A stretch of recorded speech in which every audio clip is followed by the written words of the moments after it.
আপনারা আজকে সৈয়দপুর এয়ারপোর্টে একজন জামায়াত নেতার কাছে প্রায় ৭৫ লক্ষ টাকা না ৭৪ লক্ষ টাকা উদ্ধারের কথা শুনেছেন। খুব ইন্টারেস্টিং কিছু বিষয়।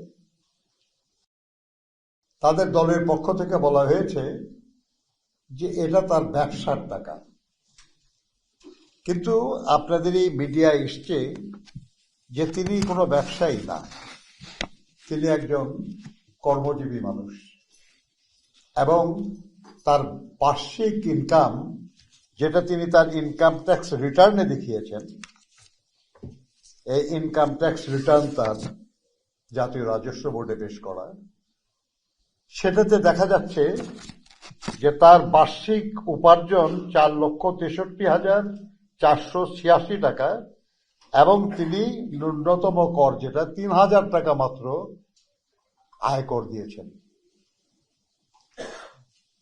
কাছে একদিকে তিনি ব্যবসায়ীও নন, অন্যদিকে তার উপার্জনও এমন না যে তার কাছে এত টাকা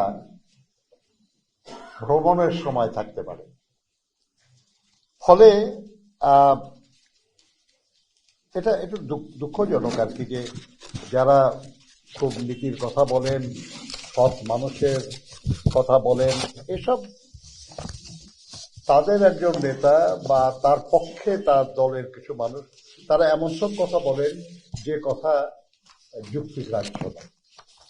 আমরা এটা নিন্দা জানাই। আমরা মনে করি যে এটা ঠিক না।